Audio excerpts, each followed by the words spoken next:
같이 은혜를 나누고자 합니다. 여러분, 기회를 잡은 자와 놓친 자 다르지요. 또 기회가 왔을 때도 정말로 기회가 왔는지도 모르고 지나가는 사람들도 많이 있습니다. 정말로 우리가 오늘 13절에도 말씀한 것과 같이 깨어있으라. 깨어있지 않으면 정말로 뭐 기회가 지나갔는지 왔는지도 모르고 그냥 시간이 다 흘러버리고 말지. 그래서 우리가 기회가 오기 전에 잘 준비해야 된다 하는 겁니다. 여러분 이 영화 보이신지 모르겠어요. 돌아라는 영화예요. 이것이 지금 영어로 되어 있는데요. 이거 한국어도 나와 있고요. 일본에서 만든 영화입니다. 일본이 하와이 진주만을 공격할 때의 그 영화입니다. 여러분 잘 알다시피 미국이 외국으로부터 큰 그 침략을 받은 것은 이것이 진주만이 처음입니다. 진주만의 공격은 1941년 12월 7일 아침에 이루어졌어요. 여러분 잘 알다시피 이때부터 태평양 전쟁이 시작이 됩니다. 태평양 전쟁이요. 미국과 일본이 전쟁이 시작됩니다. 그 원인은 일본의 그 보급로가 미국이 차단을 해버려요. 그래서 일본이 이제 미국을 공격하게 됩니다. 이때 일본이 미국 하와이를 공격해서요. 그 당시에 12척의 미 해군 함선이 파손 및 침몰을 당하고요. 그 당시에 비행기가 188대가 격추되거나 손상받았고요. 약 미군이 2,300명과 민간인 68명이 죽었습니다. 뭐 부상당한 사람은 많지요. 그런데 일본은 64명밖에 죽지 않았습니다. 이 당시에 이렇게 많은 배가 파손과 침몰이 되어 있는데요. 이 침몰된 배 중에 애리조나호라는 배가 있는데요. 이 배가 침몰된 그 상태대로 지금 하와이의 기념관으로서 있답니다. 그래서 1961년에 오픈됐다고 합니다. 여기 그 애리조나호를 가지고 침몰된 그 상태로 바다에 위에 그 기념관을 만들었다고 합니다. 그렇다면은 훨씬 일본은 이 중국이라든지 이 동남아에 전쟁을 하고 있지요. 그런데 미국까지 가서 전쟁을 하는데 그럼 미국이 그 막강한 힘을 가지고 있던 나라가 왜 공격을 받았냐 하는 겁니다. 공격을 왜 받았냐 합니다. 그런데 두 가지 이유를 찾을 수 있습니다. 첫 번째, 감시초소, 레이더 기지에 있던 그 감시 군인들이 야 설마 일본 그 먼 나라에서 우리까지 오겠냐 라고 감시를 태만히 했다는 거예요. 여러분 우리나라도 미사일을 쏜다 하면은 그 미사일 관측하는 데서 열심히 24시간 눈을 부릅뜨고 감시하고 있겠지요. 그 감시하는 사람들이 감시 초소 초병이 태만하니까 어떻게 됩니까? 당할 수밖에 없지요. 또 하나는 미 본토에서 비행기가 이 하와이로 날아온다고 그랬어요. 그래서 이 감시 초소에 있는 사람이 아군과 적군을 구별을 못했다는 거예요. 우린 일본서 어떻게 비행기가 오겠냐? 오히려 미 본토에서 비행기가 오겠지라고 착각했다는 거예요. 우리가 적과 동지를 찾아가면은 박살나는 거예요. 두 가지가 때문에 이 미군이 엄청나게 많은 사람들이 죽고 엄청난 손상을 입었지. 우리가 이 초병이 감시하는 파수꾼이 제대로만 했다면은 피해를 훨씬 더 줄일 수가 있고 어쩌면 승리할 수도 있었겠지. 여러분 에스겔서 33장 6절 상반절에 보면요. 칼이 임함을 파수꾼이 보고도 나팔을 불지 아니하면 백성에게 경고하지 않는다. 파수꾼이 자기 역할을 하지 않으면 어떻게 되는 거예요? 많은 백성들이 괴로움을 당한다는 거죠. 파수꾼이 보고도 제대로 안 합니다. 준비된 것이 안 돼 있으면은 그 재앙이 온통 다른 사람에게 간다는 거예요. 그 본인이 만약에 파수꾼이 제대로 해서 그 기회를 잡았으면 아마 이 사람은 그 자리에서 승진을 했겠죠. 그러나 이 사람은 아마 이 초병은 제가 보기에 뭐 나와 있지 않습니다. 아마 상상해 보면 교도소에 가지 않았냐 생각될 수 있습니다. 자기 업무를 태만했기 때문에. 여러분 정말로 자기가 이렇게 할 수 있는 기회가 왔을 때 그 기회를 잡는 사람과 잡지 못하는 사람이죠. 잡는 사람은 평소에 열심히 준비하고 있었다는 거죠. 그러나 준비가 안 되어 있는 사람은 태만하고 착각을 일으킨다는 거죠. 훈련을 안 했기 때문에 어떤 게 어떤 건지 모른다는 거예요. 여러분 오늘 본문을 한번 봅시다. 본문을 보면은요, 오늘 본문은 예수님께서 마지막으로 설교를 합니다. 우리가 마태복음에 보면 5편의 설교가 있어요. 여러분 잘 알다시피 마태복음 5장부터 7장까지는 산상순이라고 하죠. 산상설교예요. 인도의 마하트마 간디도 자기는 기독교인이 아니지만은 자기가 가장 좋아하는 게 성경 중에 마태복음 5장부터 7장이라는 산상설교. 그게 제일 첫 번째 예수님께서 설교예요. 그 다음에 두 번째는 마태복음 10장에 있는 파송설교. 제자들을 보내면서 파송설교. 그 다음에 마태복음 13장에 나오는 비유설교가 있습니다. 그 다음에 마태복음 18장은 공동체 설교예요. 교회가 어떻게 쓰면은 튼튼하게 쓸 수 있는 그런 공동체를 설교합니다. 그리고 마지막에 종말의 설교. 마지막은 어떻게 되느냐.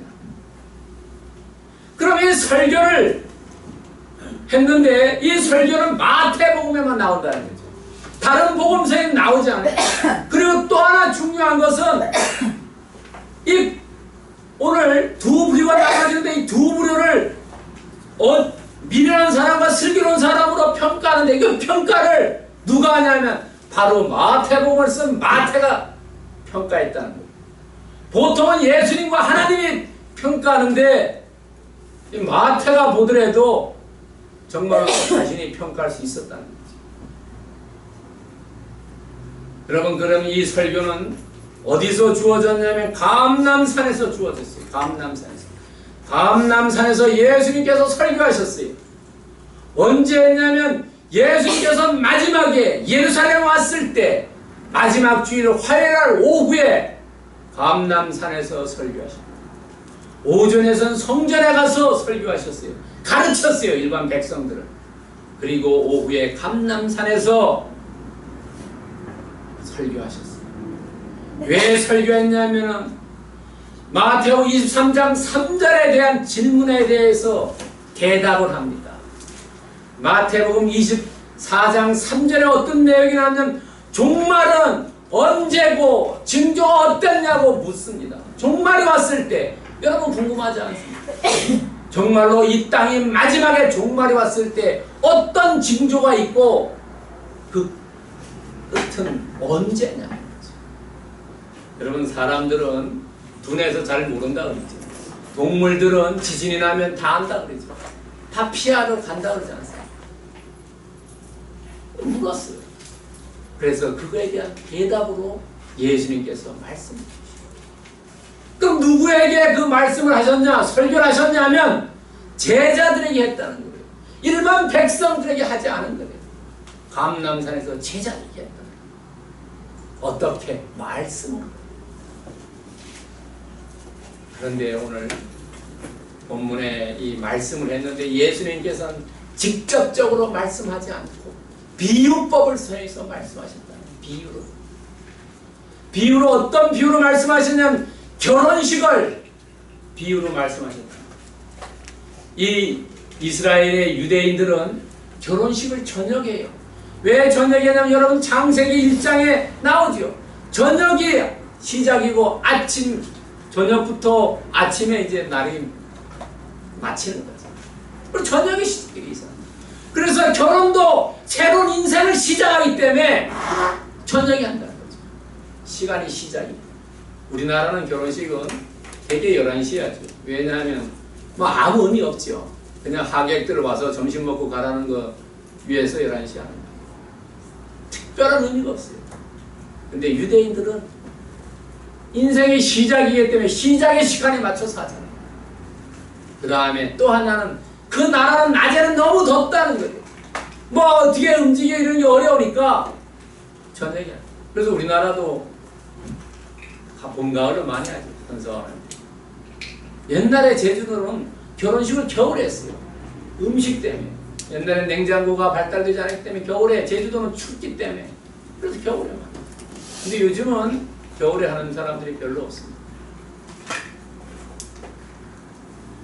그렇다면요, 여러분 오늘 10명의 처녀가 나옵니다. 이 숫자 10이라는 것은 어떤 의미를 가지고 있냐면 완전함과 충만함을 가지고 있어요. 10계명이라든지 11조라든지 출애굽기에 보면 에집트에서 10번의 재앙이라든지 완전함이 있어요. 그러나 그것보다 더 중요한 것은 이 유대인들은 어떤 의식이나 행사가 인정받으려면 최소한 10명이 있어야 된다는 거죠. 우리 교회에도 지금 10분이 더 있죠. 이 10명 이상이 돼야지 그것을 회당으로서 인정을 해준다는 거예요. 예배로서 인정을 해준다는 거예요. 어느 모임에서도 10명이 돼야 됩니다. 장례식도 10명이 돼야 되고 결혼식도 10명이 돼야 된다는 거예요. 그래야지 그 결혼식이 법적으로 인정을 받는다는 거예요. 오늘 10명의 처녀가 나온 것은 그 결혼식이 인정을 받은 결혼식이라는 것을 암시한다. 여러분, 처녀라는 것은 헬라어로 파르데노스입니다. 오늘 본문에 처녀라는 말이 3번이 나옵니다. 그리고 마태복음에는 마태복음 1장 23절에 동정녀라는 얘기가 나옵니다. 그러니까 처녀는 결혼하지 않은 사람이라고 우리는 추정해 볼 수 있다는 겁니다. 근데 오늘 10명의 처녀가 나오는데 이 10명이 공통적인 사항이 있어요. 어떤 거냐면 다 처녀였고 등을 가지고 있었고 들러리였고 이 사람들은 영접하러 갔다는 거죠. 그리고 졸며 잤다는 거예요. 졸며 잤다. 이 5가지가 같다는 거예요. 그러나 5가지가 같은데 다른 점이 하나 있어요. 자녀를 키우다 보면 다 다르죠. 자녀들이 비슷한 것도 있지만 달라요. 오늘 이 10명 중에 차이가 있대요. 어떤 차이가 있냐면 기름 그릇을 가지고 있는 사람과 가지고 있지 않은 사람입니다. 피크닉을 갔다든가 여행을 갔을 때 여행비만 가지고 간 게 아니라 여행비 외에 특별히 다른 돈이 더 있었다는 거죠. 우리가 어디 갔을 때 조금의 여분이 준비를 해가지고 간다는 거죠. 그것이 하나 차이가 있다. 다른 건 차이가 전혀 없었다. 근데 오늘 본문에 보면은 밤중에라는 6절에 보면 밤중에라는 단어가 나옵니다. 밤중에라는 단어는 밤 12시부터 새벽 4시 사이를 얘기해요. 가장 사람들이 힘들 때를 얘기해요. 4시 넘어서 하면은 뭐 아침 날밤 새는 거죠. 그러나 대개 12시부터 4시 사이에 사람들이 졸죠. 그 사이 가장 군대 가서 보초술 하면 이 12시부터 4시 사이가 가장 힘들어요. 가장 어려운 시간. 그 시간에 어려운 시간에 오신다. 그리고 등이라는 얘기가 나옵니다. 등은 헬라어로 람파스입니다. 람파스에서 영어 램프라는 단어가 나옵니다. 람파스는 횃불입니다. 등이 아니래요. 횃불은 어떠냐면 여러분들 3.1절 때 천안 병천에 유관순 여사 아니면 할머니는 그 동네에 3.1절을 거행하죠. 그때 사람들이 전부 흰 옷을 입고 횃불을 들고 나오지 않습니까? 그것을 얘기해요. 마태복음 5장 15절에 나오는 등불은 리퀴노스입니다. 이것은 우리나라로 알기 쉽게 얘기하면 조선시대 때 등잔불을 얘기한다. 그 등잔불하고 등하고 다른 거. 횃불하고 등불이라는 거죠. 여러분, 이렇게 차이가 있다. 그런데 10명 중에 5가지는 같은데 한 가지가 틀린데 이 사람들이 그룹으로 나눠졌다는 거예요. 여러분들 그룹으로 나눠지는 것을 뭐라고 얘기합니까? 유유상종이라고 얘기합니다. 같은 사람은 같은 사람끼리 나누어진다는 거죠. 우리나라는 특별히 더 심하지요. 지역색이라는 거지요. 학교색이라든지 엄청나게 심합니다. 유유상종이에요. 같은 사람은 같은 사람이에요. 오늘 하나님의 입장에서는 이 사람이 두 그룹으로 나눠졌는데 사람의 입장으로 보는 게 아니라 하나님의 입장으로 보는 게 하나님 보시기에 어떠냐 하는 거죠. 우리가 두 그룹이 나눠진 게 어떤 그룹이냐면 하나는 미련한 그룹이에요. 미련한 그룹. 미련한 그룹은 헬라어로 모로스라고 합니다. 모로스라는 것은 약간 미련하다 보면 우리나라는 그렇게 나쁜 말을 하는데 모로스라는 말은 원래 뭐냐면 바보 천치를 얘기합니다. 바보 천치라는 거예요. 우리나라 말은 바보 천치를. 영어로는 더 풀리시, 스투피드 이런 얘기. 이 사람들은 미련한 자는 잠을 잤어요. 그리고 남은 자고 잔치에 거절당한 자. 그러나 슬기로운 자는 헬라어로 프로니모스입니다. 여러분 우리나라 운동선수 중에 프로가 있죠. 야구, 농구, 배구는 프로라죠. 프로 선수는 어떻습니까? 자기가 맡은 거에 대해서 잘 열심히 하는 거 아닙니까? 하나님의 입장으로 봤을 때 우리한테 소명과 사명이 있는데 그것을 잘 책임완수하는 사람, 이 사람이 슬기 있는 사람이라는 거지. 프로라는 거래요. 그런 사람이. 이런 사람이 더 와이즈, 현명한 사람이고 지혜 있는 사람이라는 거죠. 우리는 와이즈 하면 지혜 있는 사람이라고 얘기하죠. 슬기로운 사람이라고. 하나님 말씀을 그대로 행하는 사람이에요.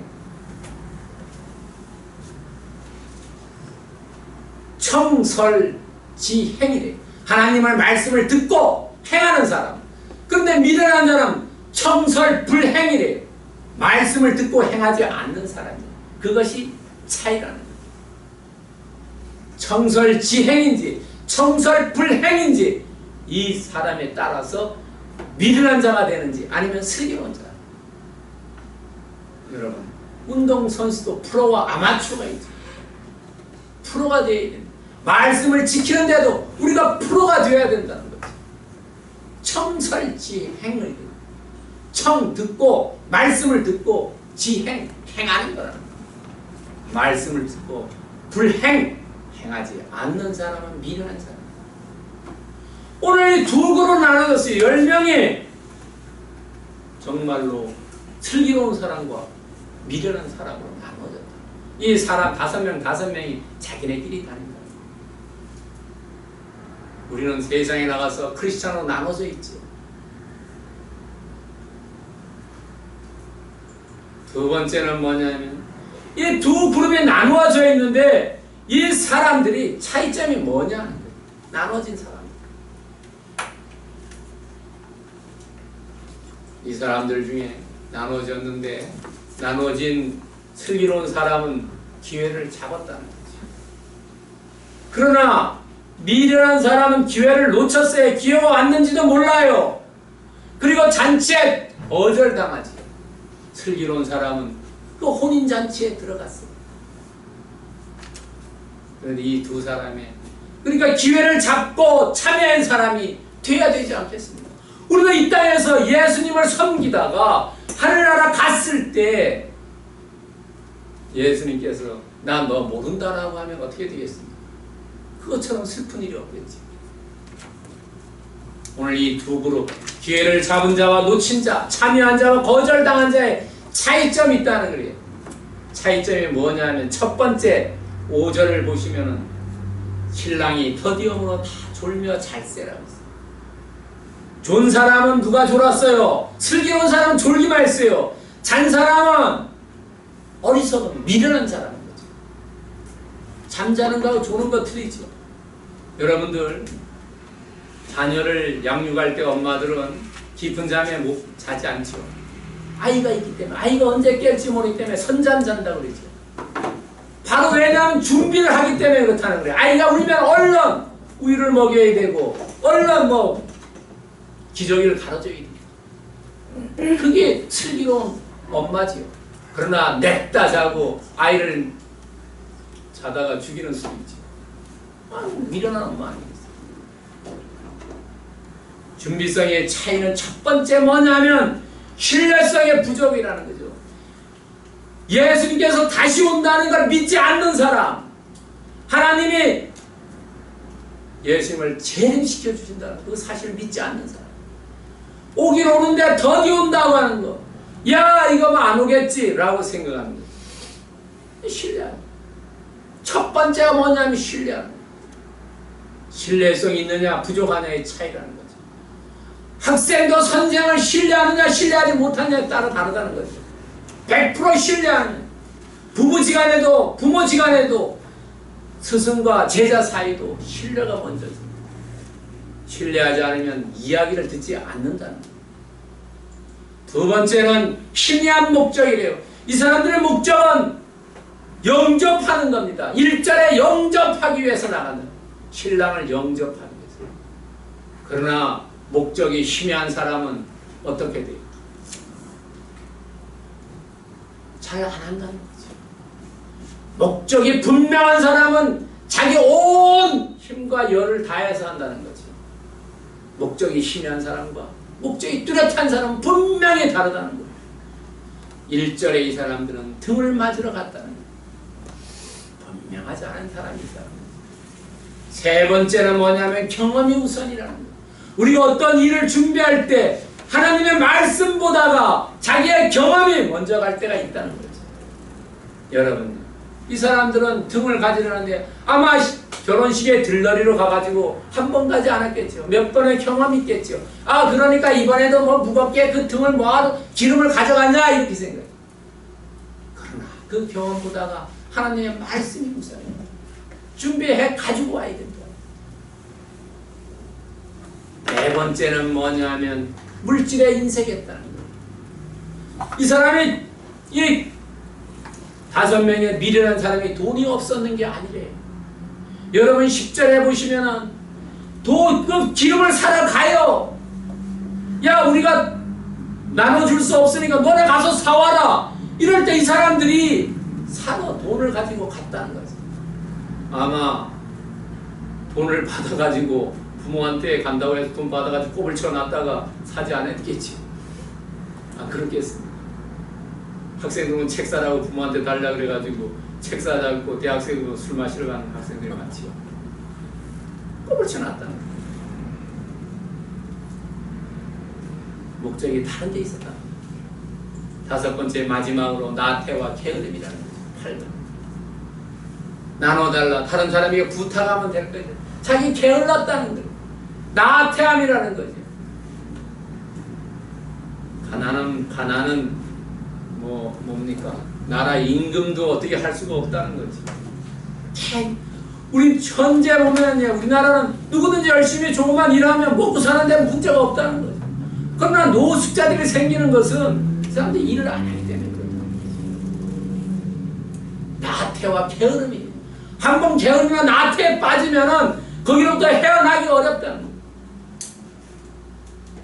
그리고 결정적으로 이 두 그룹의 차이는 뭐냐면 하나는 자율이고 하나는 타율이고 하나는 자원에서 했고 하나는 의무감에서 했다는 거예요. 여러분 자원에서 하는 것과 의무감에서 하는 게 다르지. 어떤 일을 할 때 자원에서 하는 것과 의무감에서 하는 것은 보면은 알 수 있습니다. 공부도 그래요. 자기가 하고 싶어서 하면 열심히 밤이고 낮이고 하는데 하고 싶지 않은 것은 하라 그래도 안 하지 않습니다. 밤에 자녀들에게 컴퓨터 게임 하지 말라 그래도 이불 속 안에 들어가서 핸드폰 가지고 컴퓨터 게임하지. 왜냐하면 차원에서 지가 좋아하기 때문에. 오늘 두 여러분의 차이가 바로 그거라는 거죠. 자율과 타율, 자원함과 의무감에 사는 그게 성과를 타개낸다.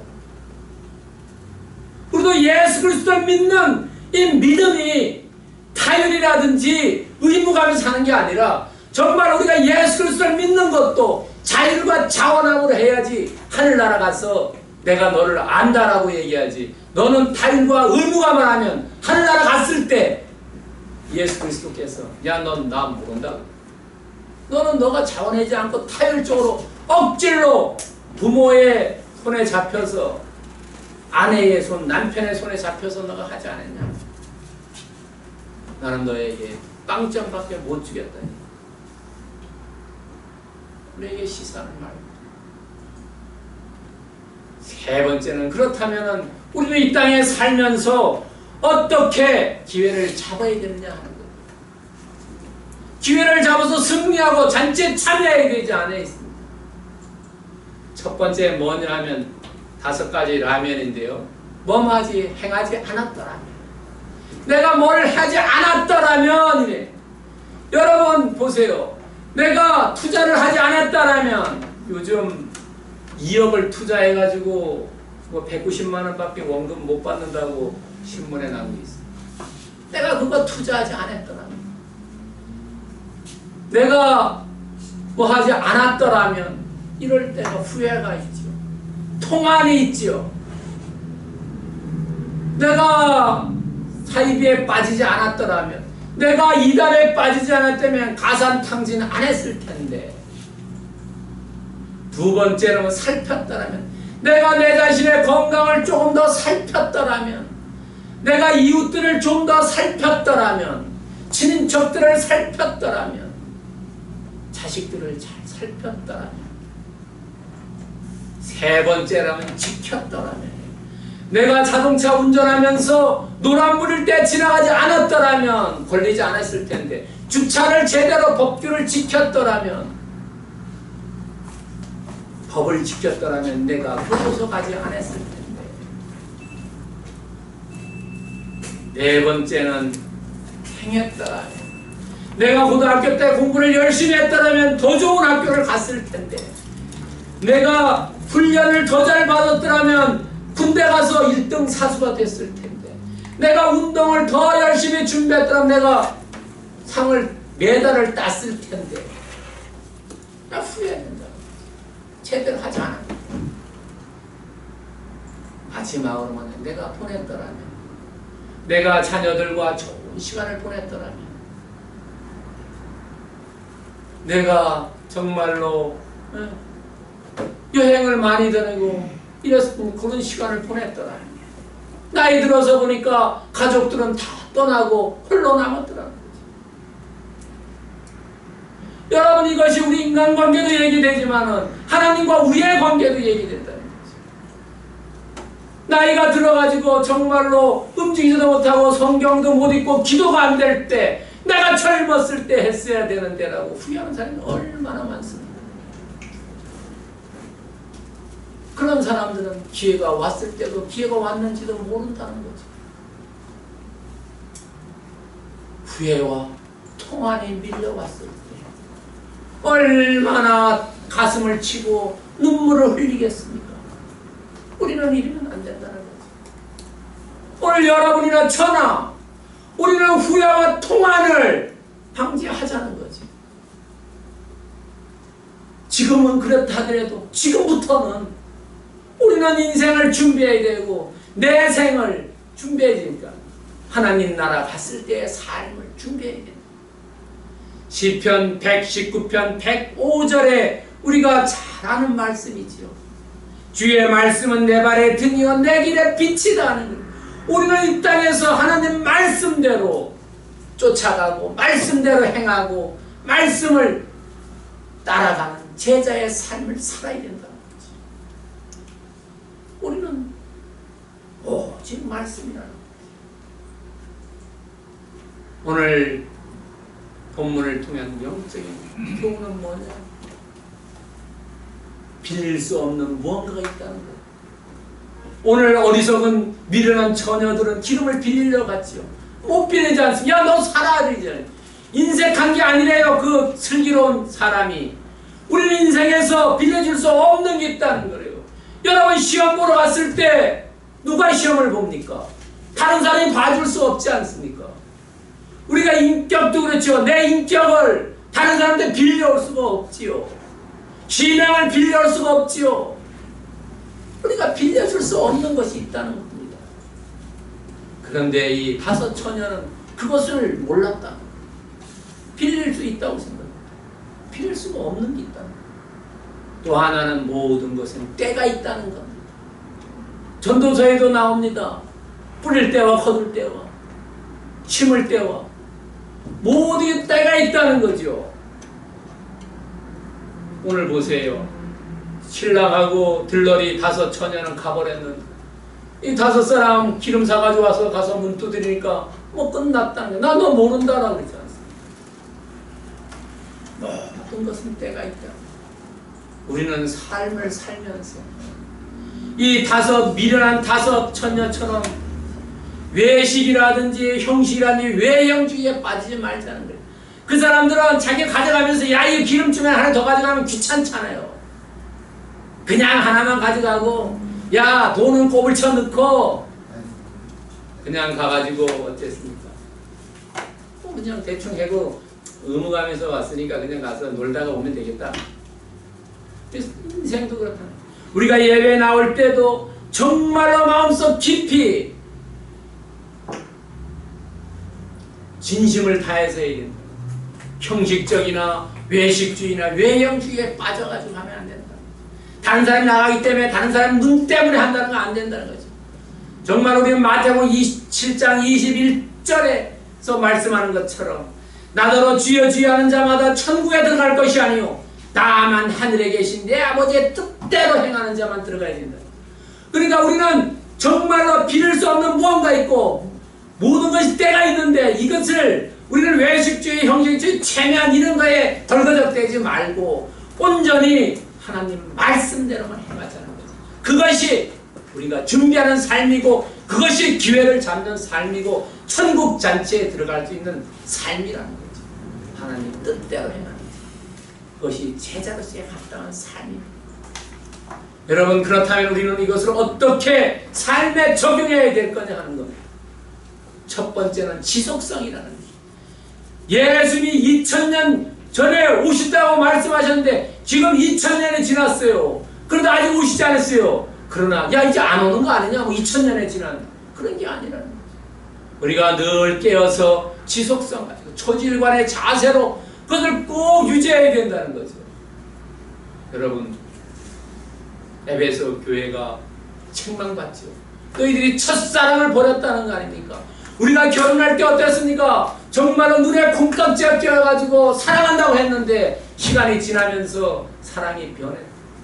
그러면 안 된다는 거래요. 첫사랑 그대로 유지해야 된다. 지속성, 초질관의 자세. 두 번째는 준비성이거든요. 유비무환의 자세예요. 등을 준비하고 기름을 준비해야 됩니다.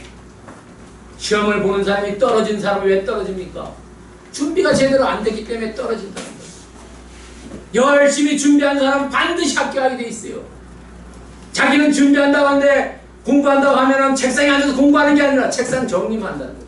얼핏 보면 공부하는 것처럼 보이는 거죠. 핵심을 안 가고 번중만 올리다 끝나는 거예요.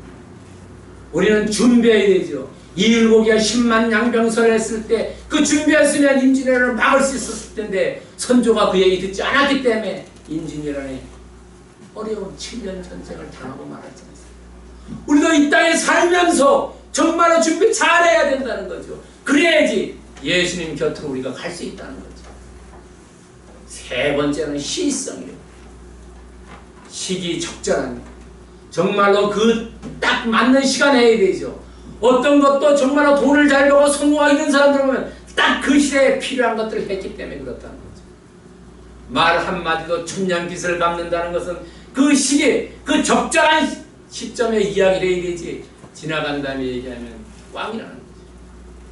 우리가 시적절한 우리의 삶이 정말로 그 등이 기름을 가져갔을 때 나중에 가져가면 그 사람은 모른다는 거예요. 그 신랑을 맞으러 갈 때 그때 횃불과 기름을 가득. 그것이 적절한. 그래서 우리는 지속성과 준비성과 시의성 가져야 되는데 어떻게 해야 되냐? 우리는 영적으로 깨어 있어야 된다는 거죠.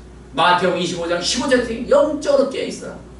그때와 시간은 전혀 모르기 때문에 우리는 지속하고 준비하고 시적절한 것을 가지고 삶을 긴장관계에 살면 하나님께서 우리에게 그때 우리는 다 준비하도록 할 수 있고 정말 이 땅에서 풍성한 삶을 살 수 있다는 거죠. 그런 삶을 사시는 오늘 예배온 모든 분들이 그런 삶을 사시길 축원드립니다. 아멘.